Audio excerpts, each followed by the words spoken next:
Our topic today is the Dark Ages and the world of Homer.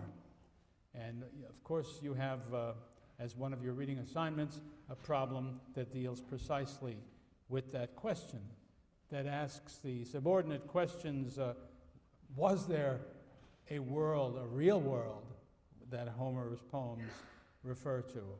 If so, what world was it? Was it the world of the Mycenaean Bronze Age? Was it the world that succeeded that Bronze Age that we call the Dark Ages? Was it the world in which tradition says Homer himself lived, that we think of as the transition to the classical, well, first to the archaic and then to the classical period, the period in which we think about the dawn of the polis? That really is the question we are wrestling with. And of course, behind it all is the idea, can we seek any historical information from Homer's poems at all? It would be a terrible blow to me and everybody else in the field if the answer was no, because just about everything we have to say about this period between the Bronze Age and the emergence of the polis, most of it involves inferences from our understanding of what the Homeric poems tell us. But I think we need to take a hard look at what we can do. And I thought it would be worthwhile reading a sentence each from the introductory paragraphs that we provide for you in the problem to show you the range of opinion that is pretty representative of what scholars think or have thought on the subject. Moses Finley says, if then the world of Odysseus is to be placed in time as everything we know from the comparative study of heroic poetry says it must, the most likely centuries seem to be the 10th and the 9th. That is to say, what we call the Dark Ages. Anthony Andrews says it may be that the epic tradition had at some stage used as a model for the army before Troy an idealized version of some of those bands of colonists who settled the coast of Asia Minor in post-Mycenaean times. And if you look at the whole story that he tells, that really means quite soon after the fall of the Mycenaean world, probably maybe a century earlier than what Finley suggests. And then A.M. Snodgrass says, I offer this as a further argument against the existence of a historical Homeric society. There isn't anything to be found, is what Snodgrass says. Ian Morris writes, the balance of probability seems to be in favor of a consistent basis to the society of the poems, derived from Greece in the 8th century BC, which would be at the end of the period we've been talking about, the transition to the world of the polis, Homer's own time, when he lived and wrote. And finally, Barry Strauss says, ironically, the more Homer exaggerates, the more authentic he is as a representative of the Bronze Age. So what do we do? Well, all of these are learned and clever men, but I don't think that they're all equally right. But what I should also report to you is that I think there is a widespread consensus among most people who study the subject. That doesn't mean that consensus is correct, but not all of these opinions are shared by the same number, by no means, of scholars. Some of them are far out. I would say the one that says you can't learn anything from this is an outlier. The notion that this is about the Mycenaean world is an outlier. And then you get to, I would say the largest consensus is something like Finley's consensus, but people verging in both directions from that. What you'll hear from me is essentially that consensus point of view. It strikes me as being better supported than the others, but we really have to keep an open mind, because in this prehistoric period, I mean, which really we still are in such a period, you have to be very modest about what you think you know about it. Almost everything is inference and judgment, and very little is anything that you want to call proof. With those warnings, let me tell you sort of what I think most people think about this. First of all, if we want to know about the Dark Ages, what sources do we have available to us? And of course, I've already mentioned the poems of Homer turn out to be a very large source for what most people look to. Secondly, there are legends that the Greeks told about their early history, which come down to us in later sources, and they are available to us to use as sources. The great question is, should we use them at all? And if we do, how carefully should we use them, and so on. This is a good time for me to make a confession so that you'll know how to judge what I say all through the course. I'd say prior to the late 18th century, when a German scholar began to look at the Homeric poems specifically, very, very carefully, and then really very, very skeptically, and to make all sorts of suggestions that the poems that we have are really not to be thought of as the work of a single poet, Homer, who wrote them both out together, but who began to divide them up into early and late elements, which I thought drove the field of classics insane for about 100 years, while folks argued about the unity of Homer, the unity or not the unity of one of the poems, and so on. But it began a critical study of the poems for the first time, and critical methods were applied to history for the first time ever, really, in early 19th century and thereafter. And it became common to reject any ancient story that wasn't really nailed down very, very firmly by some device. To take a skeptical view, and a very interesting example of how things change. If you look at people, say, Englishmen writing about ancient Greece in the late 18th century, they tell the story of the early days based upon the legends as though the legends were reliable information to some degree. When you get to the, say, the middle of the 19th century and the work of the great English historian of ancient Greece, George Grote, he begins his story in 776 with the Olympic Games. He does tell you all about the legends first, but he puts them aside and says, they're just legends. Now let's talk history. And he doesn't begin that until the 8th century BC. And so there is this critical school that says, I won't believe anything unless it is proven to me. At the other extreme, there's me, the most gullible historian imaginable. My principle is this: I believe anything written in ancient Latin or Greek, unless I can't. Now, things that prevent me from believing what I read are internally contradictory, or what they say is impossible, or different ones contradict each other, and they can't both be right.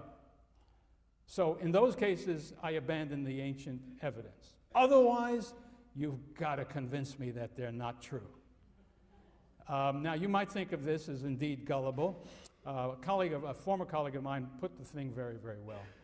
He spoke about, and I like to claim this approach, the position of scholarship to which we call the higher naivete. And the way this works is, you start out, you don't know anything, and you're naive, you believe everything. Next, you get a college education, and you don't believe anything.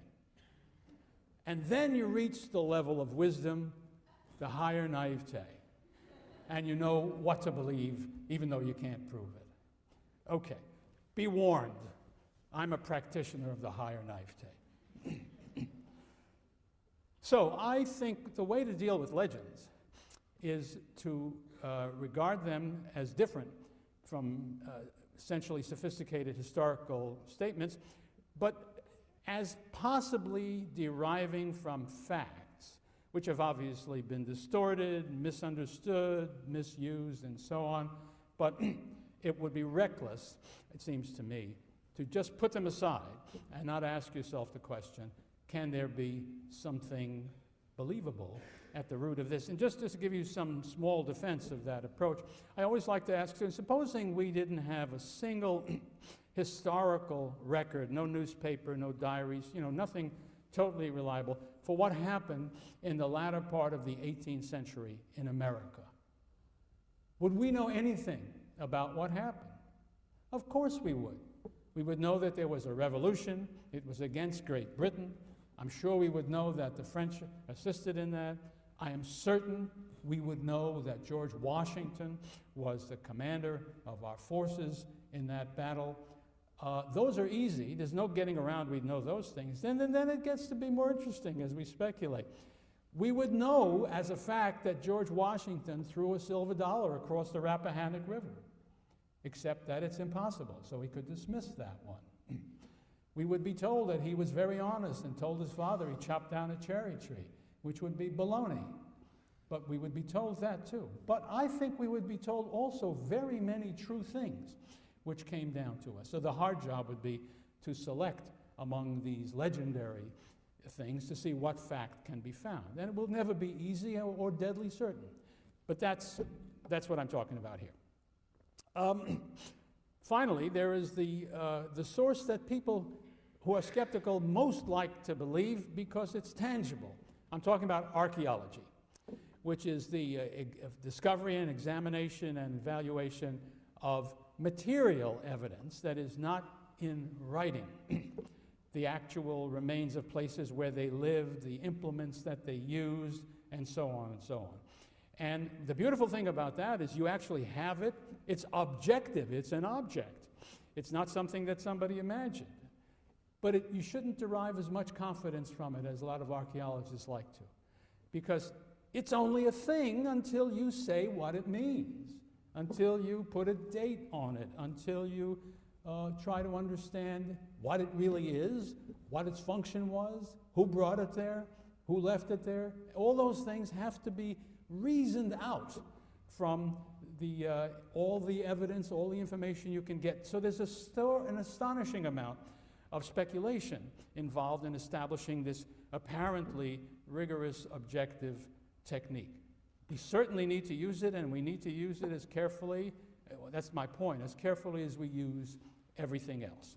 But it is indeed very valuable in studying a world before our time, always. Now, we mentioned how important the poems are, so we need to take a look at the question of what they are and how we know about them and so on. I mentioned to you that the Iliad and the Odyssey were known in the Western world continuously from the time that they were made available. So they were known, and they were very important in the minds of those people who knew about it. But I also mentioned last time the impact of Schliemann's excavations, which turned everything around. The hyper-skeptical point of view taken by scholars in Europe in the 19th century was eroded very sharply by the discovery of places that really convinced pretty much everybody soon that they were Troy and that they were Mycenae. And so the stories couldn't have been simple inventions, and that began a new phase in the story. And again, to repeat what I said last time, there were certain stunning physical resemblances between what Homer said and what we could see. The palaces were like the palaces that he described. The world that they lived in was a world in which bronze was what was used for implements and weapons and such, not iron, and that squared with what was found in Mycenae, what was found in the Mycenaean world, namely bronze implements and fundamentally not iron ones. Sometimes there were interesting little problems that emerged, and one of those has to do with the use of chariots in warfare. Well, Homer has his heroes using chariots. And we know, excuse me, we know that chariots were used in warfare in the Bronze Age around the Mediterranean Sea. We have hard evidence of that in Egypt, in Asia Minor, and in the Tigris-Euphrates Valley. So you would say, well, that's another place where Homer got it right, except for the fact that we also know how chariots are used in warfare. And the closest analogy, I think, is to think of chariots as tanks. One famous tactic is if you have an infantry force coming forward, you send tanks in it to break up the line of the infantry, and so that you can defeat the infantry in that way. And apparently that is the way you use chariots in ancient Bronze Age warfare. You would send a chariot racing toward the line of infantrymen, and the usual outcome was the infantrymen would panic in the face of being charged by these things, and would break their line and give the other side an opportunity to wreak havoc with their army. Well, what do the Homeric heroes do with their chariots? They use them as taxi cabs. Achilles or Patroclus or whoever is on his chariot. There's a driver in front who's driving. He is riding down from the ships or wherever he is, from the camp, to the battlefield. He might pick up a missile of some kind, a spear typically, and fire it at somebody as he goes by. This would be a drive-by killing. And but then when he really gets to where the action is, he hops off and gets it. Now we're going to have some fighting. And so the implication, I think, is that the memory of chariot warfare back in the Mycenaean days lingered, was captured in the poetry that goes back, the bits of the poetry that goes back to the Mycenaean period. But how they were used was forgotten. And so the poets in the subsequent years then thought, how would I use a chariot, never having seen a chariot fight in a battle? And that's the outcome. So Finley particularly makes a lot of this as being rather indicative of how he pictures the poem's work. There are sort of legitimate memories, some of them going way back to the Mycenaean period, but which may be misremembered in some significant detail. And then, of course, there's lots of stuff that doesn't have anything to do with the Mycenaean period. His view is much, if not most, of what we are told about the Homeric world comes, as he says, in the 10th and in the 9th centuries. One other thing that he doesn't mention, but I think is worth mentioning, many a scholar is very reluctant to admit that there's any Mycenaean stuff here, whatever, although they cannot fail to concede that some of the physical implements that are found at Mycenaean sites are precisely like what Homer says. But I think you can go a little bit beyond that. Some scholars have pointed out that in Book 2 of the Iliad, in the section that we call the Catalogue of Ships, the poet lays out just exactly how many warships came to Troy from Greece, and just exactly how many came from each town. And the names of the towns that are listed in that catalog of ships, first of all, are all legitimate in the sense every one of them we know did exist in the Mycenaean period. And perhaps no less significant is that there are also towns listed there that are Mycenaean towns which disappeared after the Mycenaean period. In other words, they couldn't just have named towns that used to be Mycenaean but were still around, so that's why they knew them. No, some towns that had disappeared, the names of those towns show up in the catalog of ships. There's just no way to explain that except to say that catalog of ships goes back to the Mycenaean period. Now, the differences between what we find in the Homeric poems are also very illuminating, differences between that and what we know happened after the fall of the Mycenaean world. For instance, One of the most striking things that you find in cultures, anthropologists and archaeologists live off this, is what they do with dead bodies. Now, Mycenae, it's obvious. They bury them in the ground, as most of us do. The graves in the circle, the shaft graves, and then the beehive tombs for the big shots. But even outside in the countryside, we find graves which have bones of people in them. But we know that the Greeks in Homer don't do that. The Greeks in Homer have incinerate the bodies of the dead. You remember the Iliad ends with the actual cremation of the bodies of the relevant people. So that's a very significant difference. That memory had simply died out. And it helps us to remember, too,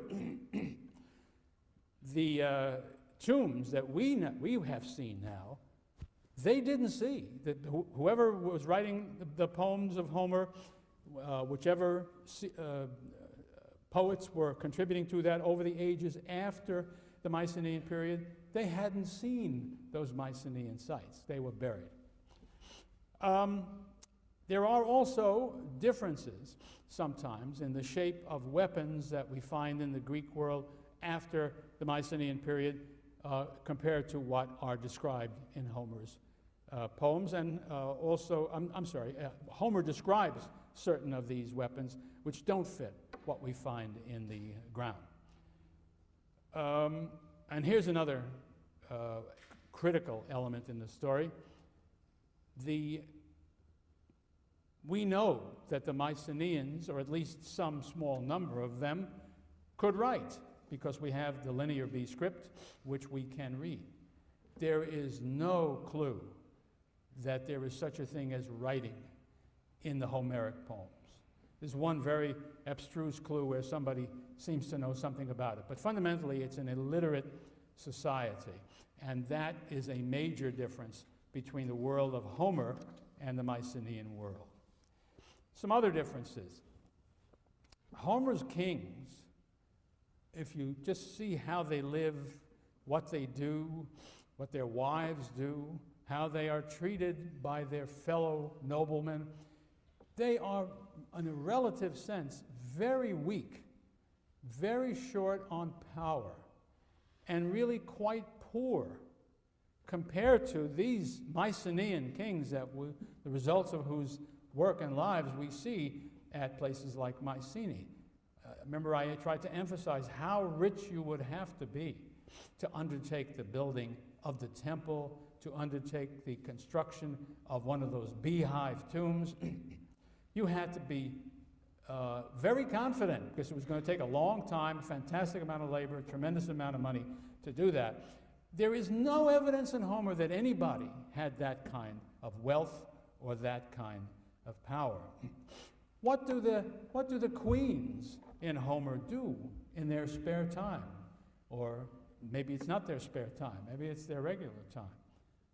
Well, one of the things that they do, in fact, when the Homeric heroes refer to their wives, there are really only two places that they seem to be associated with. One is the bedroom, and the other is the loom. What these ladies are doing is weaving cloth. Now, that's not what queens do. I'm sure the Mycenaean queens didn't do that. But it's very, very interesting that is what the Homeric queens do that. Well, how are we to explain the discrepancies that are so great between these worlds? And the answer that almost everybody now accepts without argument is that these poems were created orally and passed on orally, that they were not written down, and so that what we have in the poems of Homer reflects centuries of bards passing on bits of the poem, or the poem in various versions, being always creative. I mean, any bard, if by analogy we know about bards in the modern world, we have some evidence on that, Milman Parry, a Harvard scholar back in the 20s, went to Yugoslavia to live in the mountains in the backwoods, and he lived with people who still had these bards around, who created sort of epic narratives of considerable length, nothing resembling Homeric length, I must say, nothing that long, but long enough in which they would tell the same stories in verse and music, and you could recognize the story as you went from bard to bard, but every bard added and subtracted things to suit his own talents. That's the idea of the game. And then Parry demonstrated, by careful scholarship of the Homeric poems, that that is the way the Homeric poems were, in fact, I want to use the word stitched together, because in the ancient Greek world, the people who sang, recited, created the poems of the Homeric epics were called rhapsodes, and that means stitchers of songs. So what you have to imagine is sometime back, I would argue, in the Mycenaean period, somebody began making up one of these songs telling the story of Greeks going to attack the city of Troy. And that for centuries thereafter, different rhapsodes repeated that, but elucidated that, illuminated that, extended it, changed it, tried to improve it, and sometimes they added stuff. They were alive in the 10th century, some of them were alive in the 9th, and certainly some of them were alive in the time of Homer in the 8th. So that what we have before us is that kind of product, and that will explain both the similarities and the differences. And that is what underlies our interpretation of how the poems got to be what they were. So what world, what is this world like that emerges from the world of Homer? Even, we don't have to make up our minds in advance whether it was a real world or a completely fantastic one, but at least let's see if we can describe what world it looks like. And I'm going to focus my attention on what you might call the political side of that society as it reveals itself in the poems. We hear about key individuals, and I've used, last time I mentioned to you, 2 words. I think I did, but I'll mention them again this time. The head of the expedition to Troy, Agamemnon, the sort of generalissimo of that expedition, is called Wanax. When you drop the W, as the Greek later dialects did, it becomes Anax in later Greek. He is, so far as I know, and I think I'm not forgetting, he is the only human being referred to in the poems in that way. There are, however, many an individual in the poem who is referred to as a basileus. The plural is basileis, which is normally and regularly translated as king. And that's right. For instance, in historical times, when the Greeks referred to the great king of Persia, who was a real king and a powerful figure, a king in every sense, the word they used for him was basileus. But we quickly see that the people referred to as basileus in Homer are not like the great king of Persia. They are much lesser figures. I'll come back to that in just a moment. The Mycenaean kings, we know, thanks to the Linear B tablets, were referred to, the singular once again is Wanax, and the plural is Wanaktes. But in Homer, the term is reserved for Agamemnon or for gods, but not for any other human being. And that raises the question, why is Agamemnon Wanax? And that, I think, we have to understand as being because of his function in the situation. Namely, there is a multi-city invasion of Troy being carried on by these Mycenaean Greeks, Agamemnon has been chosen as the generalissimo, and that is what gives him temporarily the title of one ox. I would imagine, I'm very confident, that after the War of Troy, if Agamemnon had been allowed by his wife to live for more than a few minutes after he set foot at home, he would no longer be called one ox, but would be called basileus, like the other rulers of their local towns. You remember I suggested that in the Linear B tablets, when there's a reference to a basileus, he's clearly well below the one ox. And some scholars suggest, in a persuasive way, I think, that these basileus may have been village chieftains, but that's as high as they got. But it's very interesting that when you get to historical Greece, as we shall see, there are no wanaktes, but there are, at least according to tradition, basileus. But there's no basileus has anything like the clout that the Mycenaean kings did, and of course we don't hear of any of them who have even the temporary special power that Agamemnon has. No human being is referred to as one ox in the period of historical Greece. And of course, the kings, when we see them in Homer, do not have a bureaucracy, do not have scribes. How could there be scribes? They didn't know how to write. There are no inventories. These are not rich guys with fantastic quantities of stuff that has to be cataloged and inventoried. The kings, by our standards for kings, are really very poor. What do they do in their spare time, or in their time in general? They themselves engage in agriculture. I don't mean they dig in the ground, but they supervise it, but they think about it. They are like people who are in charge of a plantation, their own plantation, I mean.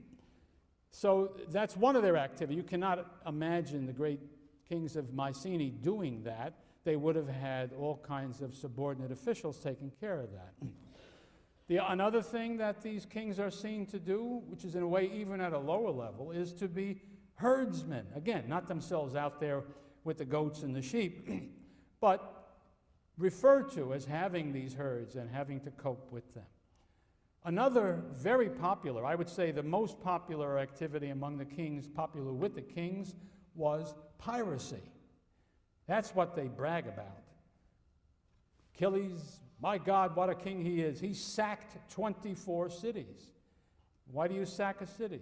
To steal what they have. And, well, there are all kinds of wonderful examples. People in the Iliad and the Odyssey, some stranger comes, this is in the Odyssey, and they ask him, Sir, are you a pirate? And he says, no, I'm not a pirate. Just like they asked him, do you come from Chicago? That's not, he wasn't insulted. He didn't, no, I'm not a pirate, but I could have been, of course. We understand that. But later on, in the story that Homer tells in the Odyssey, Odysseus himself is such a newcomer. He comes, he's taken to the beautiful city on the island of Scheria, Phaeacia, and treated with great respect as you're supposed to be in the Mycenaean world. But after dinner, they do what they do to amuse themselves. They have athletic contests, and they ask Odysseus to participate.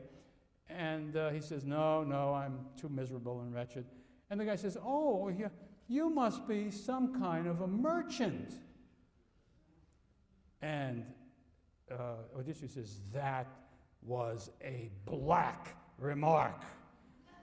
And those are fighting words. You can't call, we know Odysseus himself is a basileus, and you don't call him a merchant. Pirate? Sure. Merchant? No. Another thing that is interesting is that when you look at the burials of Greeks in the post-Mycenaean period, in the Dark Ages, there's nothing resembling those grand tombs and the wealth that's buried in them for the dead, you find that the tombs of noblemen are very much the same one as the other. You're struck by the equality from the standpoint of riches of the dead nobility. No great distinction, and no great riches either. You're dealing with a poorer world and a world that doesn't have this kind of outstanding monarchy. So, one of the things I think we learn is that the Homeric world of the kings, the role of the kings, the wealth of the kings, the power of the kings, the place of the kings, is not taken from the Mycenaean period.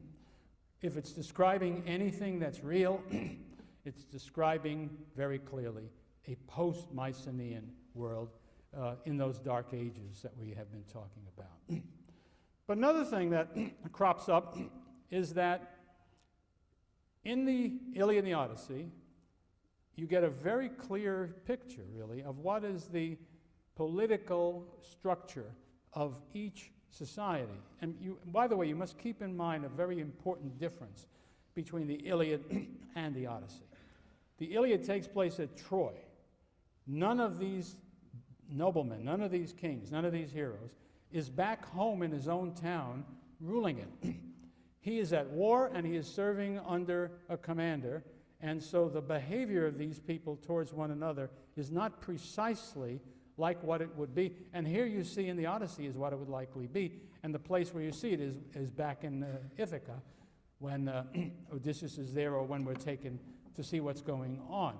I think that's a very important distinction to make. But even when they were at Troy, and in this sort of non-typical situation, we still see the same institutions working, the same relationships being present as would be present at home, although you have to watch out for the difference. What do I mean? How are decisions made? Does the king simply say, do it, and it gets done? Nothing like that. The king has got important powers. Agamemnon, as the chief out there in the Iliad, he can call a meeting of the assembly. But it turns out he's not the only one of the, I should say, the council. I'll come to that in a minute. But he's not the only one who can. Any nobleman who wants to can say, we ought to have a council. And then that council will come together and do whatever business they wish to do. The council, however, is limited to noblemen, to these basileis. Ordinary soldiers do not attend. And that's one of the things I think we must grasp immediately.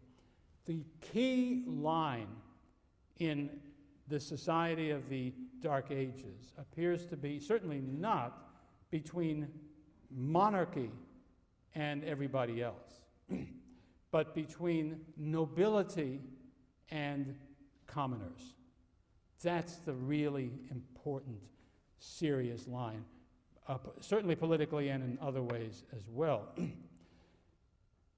There is, however, in Homer, an assembly that consists of the men, in the case of Troy, of course, the fighting men who are there, but who are not basileis, but also at home, the men of fighting age and condition, they are the only ones who matter.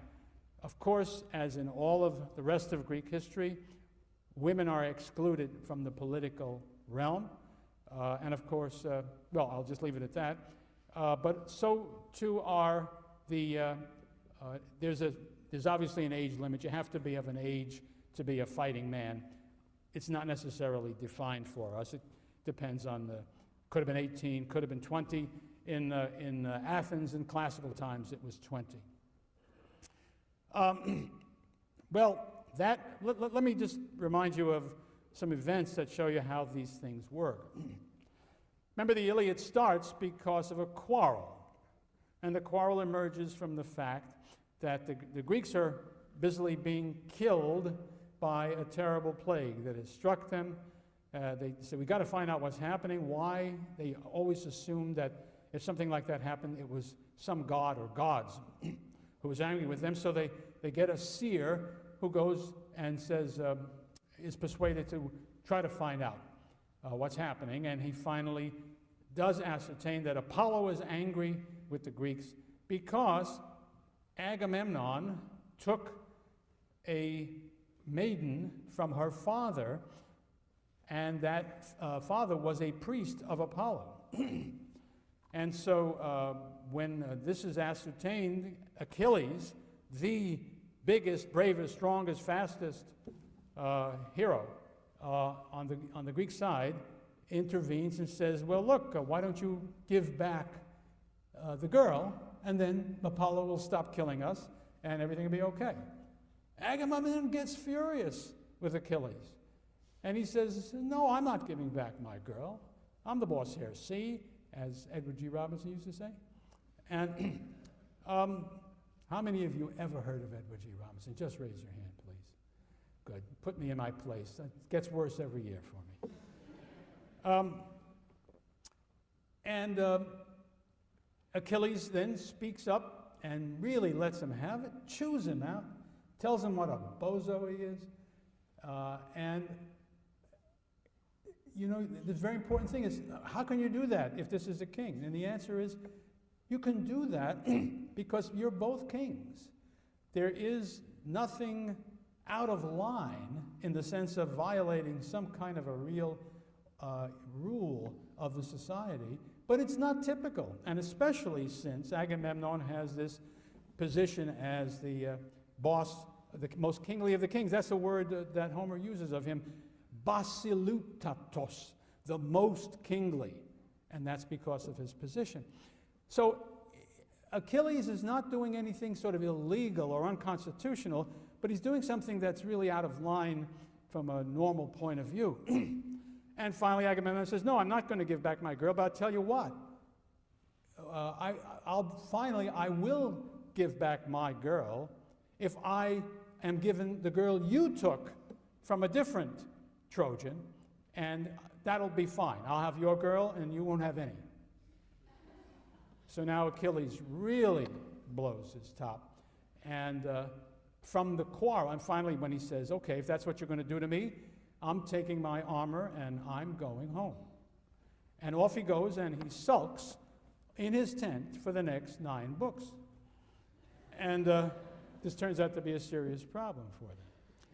So, what you learn from that is that the way decisions are made, important decisions are made, even in this army, is by discussion among the basileis, among the noblemen, and you will try to reach a consensus about these things. And in an extreme, odd situation like this, it would have to be that they would have to do what the commander says, but it would, and probably back home there would be the implication that if you can't work things out among them with consensus, probably the king has some weight. But what we have to remember is you can't give orders to anybody, typically, although Agamemnon can get away with it on this expedition.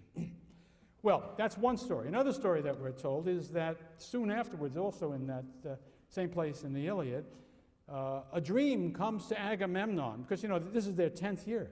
They've been trying to take this city for 9 years. It's almost as bad as Iraq. And the soldiers are tired of all of this. If we can't take the city, we ought to go home. And there's a lot of a spirit that says we ought to go home. And so a dream comes to Agamemnon, and God says to him, here's what you need to do. You need to try the spirit of your men, and to, in that way, to inspirit them to carry on until victory. So what you should do is to get up and speak to your soldiers and say that you're never going to take Troy. You might as well pack up and go home. And then they'll say, no, king, no, we refuse to do that. We insist on staying. We're going to re-up and do another term, and we're going to take the city. So Agamemnon says, great, I'll do that.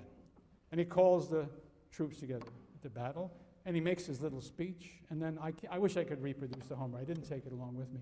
But the essence of it is a great roar and rumble emerged as the troops turned and began racing back to the ships to get the hell out of there. Just to carry on some of the highlights of that story that tell us a lot really about the society. So as they're roaring back, suddenly Odysseus, the slyest, the cleverest, the smartest of all of the Greeks, he goes racing among the troops who are heading back, and he grabs one, and Homer says, when he came to a gentleman, a basileus, he'd say, "Sir, you are making a mistake. You don't understand the game that Agamemnon is playing," and he explains it to him, and the guy says, "Oh, okay." When he comes to one of the common sort, he says, "You bloody imbecile, get the hell back to where you belong." That's a rough translation. And everybody finally grabs enough of them, and the thing turns around. Everybody goes back and sits down. And up steps one man. Homer describes him as the ugliest man in the entire army. So you get a clue as to what we're supposed to think about him. And he makes a speech which denounces all of the basileus, Agamemnon ahead of any of them. And he says, "We ordinary soldiers have had enough, and we would like to go home." And up steps Odysseus and blasts him with his scepter, smashes him across the back, leaving a welt that could be seen by the entire army. And tears came to the eyes of this guy. Are we supposed to feel sorry for him? Well, the next lines in Homer say, one soldier popped up and said, "Of all the great things Odysseus has done for us here, that was the greatest." To shut up a big-mouth idiot like Thersites. Well, what Thersites had done that was wrong, of course, the poet and Odysseus didn't like his policy suggestion, but what he really had done, he had no right to speak at all. The only people who could speak in a council or in an assembly were the noblemen, the basileus. So he had crossed the line as an ordinary soldier to rise and to say anything was a violation of the culture. And that's one of the places where you see where this sharp line exists. They just take orders. But the gentlemen don't just take orders. They can argue, and sometimes they can win the argument. So what you see in this very brief and inadequate account that I've given you is that we really, in spite of the fact that we have basileus, and even in this case anax, we really don't have a proper monarchical tradition. When we think of monarchs, single rulers, we think of Hammurabi, and we think of the kings of Persia, and we think of Louis XIV. We do not think of what we have here, which is a bunch of noblemen who are essentially equal. And the differences between them don't come from birth or rank as between them, but from wealth and power that they happen to possess. It is rather not a royal society, but an aristocratic society. I think that's the main message. And it is the matrix of all future political ideas and arguments in the Greek world that comes after this time. I think you need to understand that what the Greeks in the historical period, once we start having written records by the Greeks themselves, the thing that is the standard position. What is this thing on the computer when you fall back to a position? What do you call that position? Huh? Say it again? No. Fall back, what is it? Default, that's right. Good. The default position in Greek political theory is aristocracy. That is the normal thing. A very good example of that is what I've been telling you, that's really what happens. And here's another thing. If you go to the end of the Greek story, when you think about political theory, there's Plato. And when he lays out the ideal society in his view in the Republic, we find there are multiple rulers. And these, of course, turn out to be the winners of the Jeopardy contest playoffs. But it doesn't matter. There's never one king. It's always a group of people that the best government, and they will be the best. In his case, defined chiefly by their intelligence, but other things too. Well, anyway, in this case, in Greek political thinking, the aristocracy of birth is the default position. Anybody who wants to argue for a different kind of political arrangement will have to make the case uphill against all tradition. I hope that you'll have that in the back of your head when we get to the story of Athens and the invention of democracy, because it was off the wall from the perspective of Greek tradition. And of course, anybody, from time to time, there were individuals who thought that monarchy might be a fine thing. They ran against something that was even much, much more, regarded with much more hostility by the Greeks. When they're through, when they've reached their peak, their notion of monarchy is something fit for barbarians, but not for Greeks. A free man may not live under a monarchy. And the roots of that, I think, are visible in Homer. In passing, I just want to say that Homer, of course, is the basic text, the basic document for all Greek thinking in every area that you can imagine throughout the rest of Greek history. Over time, it becomes not the only one, but it never ceases to be the best known, the most influential, the most powerful. If it were a religious document, primarily we would speak of it as the Greek Bible, but it isn't. Nonetheless, well, some examples. Later on in history, there's a quarrel between Athens and Megara as to who controls the island of Salamis. They decide to call in an arbitrator. So they call in the Spartans.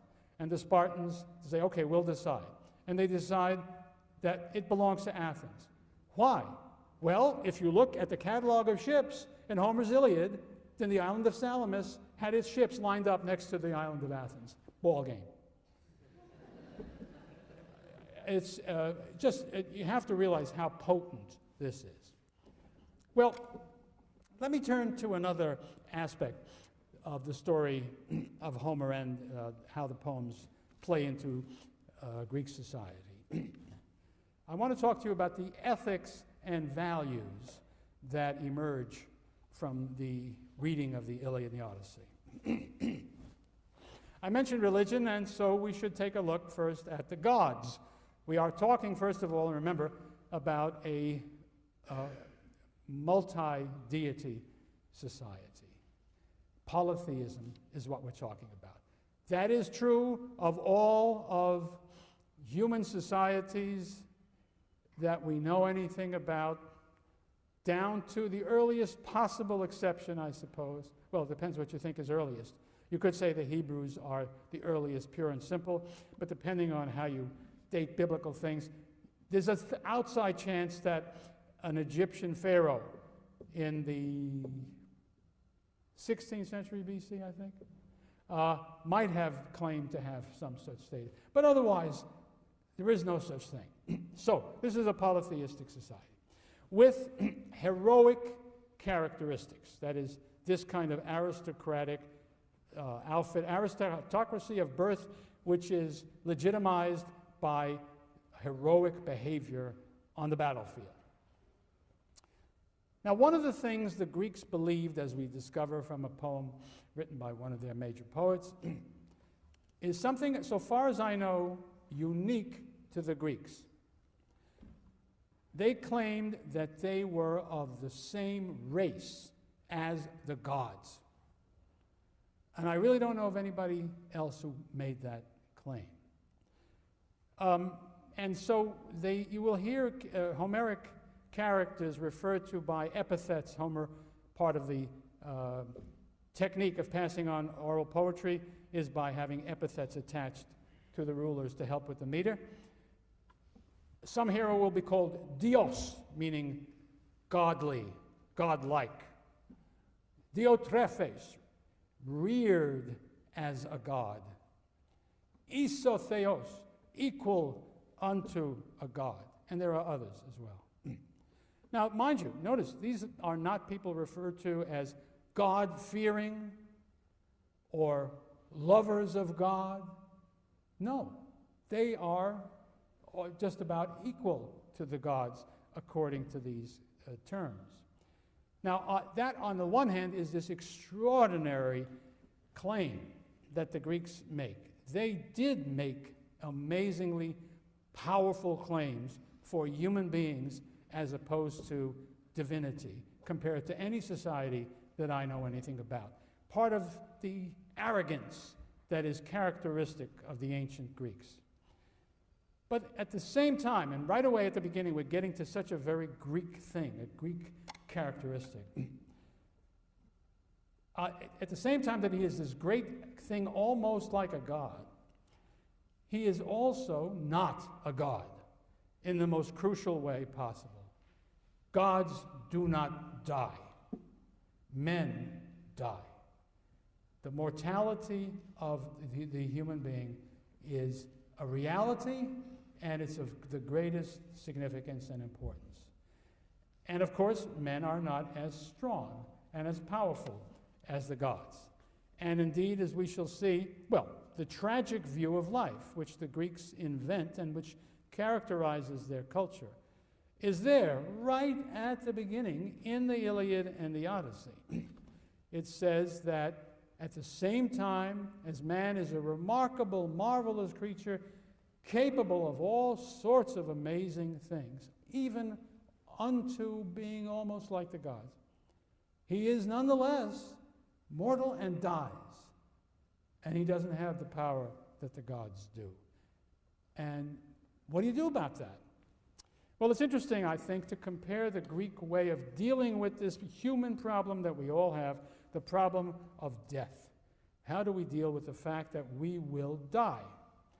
Well, there's what I like to call the Eastern solution that you find in many in Eastern religion and philosophy, that says that man is, in fact, nothing. He is dust. He is dung, depending on which story you listen to. So, of course you're going to die. Who cares? Why should you care? You were nothing to begin with. You'll be nothing when you're finished. Relax. Then there is what I would characterize as the Christian solution. You're worried about dying? You need not die. If you are a good Christian and you do all the things that you need to do to be a good Christian, you will not die. You will have personal immortality. So that's how you get around that problem. No need to worry if you're doing things right. Well, somehow Christians continue to worry, and we have millennia of them killing each other about how you're supposed to worry about these things. But if you can accept the purity of the statement I just made, it's at the root of the thing, you have a solution. But the Greek tragic view does not take either of these routes, which I regard as a relatively easy escape from the problem compared to the way the Greeks got stuck. Man is great, and they keep saying so. He is important. He is capable of great things. He is of the same race as the gods. And at the same time, his life is short, and death is final, and death is bad. I ought to say a word about death in order to comprehend what the Greeks thought. You know, different peoples have had different ideas about them. Sometimes the notion is it's just terrible for everybody with actually pain and suffering, and others have a notion of a wonderful kind of a heaven in which marvelous things happen to you, sometimes spiritual, sometimes physical, depending on the religion. But for the Greeks, as I think for quite a few other people in the ancient world, death was nothing in the worst sense of the word. You just went somewhere and there was nothing. There was darkness. There was nothing at all. some few people who had sinned terribly and earned the wrath of the gods would indeed be tortured in some special and typically Greek interesting way. You remember Tantalus? He had done a terrible thing, and there he stood forever with his feet in the water below, and above him a tree with grapes hanging down and dying of thirst. And every time he went down to try to sip some of the water receded. And any time he reached up for the grapes were pulled back. That is a Greek idea of hell, where you got to keep trying and you always lose. So, but that's the picture. And the other, you have to realize that death is a bad thing. In the Odyssey, Odysseus has reason to go down to Hades. And while he's down there, he comes upon Achilles, who has died. And he says, well, it's good to see you, Achilles. Say, you look fine. You must really be doing okay down here. I know that you are a judge down here and much respected. So looks like you've beaten the rap. And Achilles says, Odysseus, don't say a word to me about the virtues of death. Better to be a serf, the lowest serf on the earth, than to be a king in Hades. Now, that's as bad as it can possibly be. The great Achilles, respected still in the afterworld, would immediately turn it into be a complete nobody on earth. So it's very important. They faced without any real retreat the reality and the negative character of death, even as they refused to reject the significance of life or of mankind. That is what I mean when I speak of the tragic view, and it's very important. Now, it seems to me we can illuminate that a little bit by comparing it with various modern approaches to the same sorts of problems. We haven't gotten rid of those problems yet, in spite of modern medicine. We live still, I think, in what might be called the age of the Enlightenment. That is the dominant sort of paradigm of what life is all about, at least in the Western world, and a good deal more of it where the West has had an influence. At the core of it is a belief in progress, something that was essentially not present among the Greeks. Progress, in the eyes of the philosophers of the 18th century, though they would have been very angry to hear me say this, was something like the equivalent of Christian hope for immortality. The hope of the Voltaires of this world was that they could make the world better constantly by their efforts, and this would be rewarded in a kind of a way because progress in the future, after they were gone, would redound to their credit for having brought it about, and that in some sense they would live on in this society which they had improved and made a better thing. Another aspect that is very important in this sort of Enlightenment approach is individualism, that the core of everything is the single individual person. As we shall see, this is very different from the Greeks. Now, the Greeks were very much concerned with individualism, and this is especially true of the Democrats in Athens. But even their most potent spokesman and leader, placed the goals and achievements and everything else of an individual behind something that they thought was more important, which was the community at large, which in historical times was the polis. Well, that's not the way it is with the modern world, and that's not the way it comes out of the Enlightenment. The individual is the ultimate. The Enlightenment, if you go back to its roots in the 17th century with the likes of Hobbes and Locke, what is the ultimate place you go to. It is the rights of individuals. You may not stamp out the rights of individuals. They are inherent in everything. Either you believe, as our founding fathers said, that we were endowed with them by our Creator. They didn't say God because, of course, the Enlightenment thinkers were not so sure they believed in God, but they still seemed to believe in something they wanted to call a Creator. Or if you didn't believe in God, this was just a natural right. Nature gave each individual the right to life, liberty, property, and nobody could take these away legitimately. Well, the Greeks had no concept of natural rights or of rights that human beings were given by the gods. That is a very important difference. You had to act in such a way as to make life possible and decent, and for the Greeks, that always meant being part of a decent community, the polis. But the modern world, to get back to that, to this Enlightenment world, individualism, and a key aspect to that is hedonism.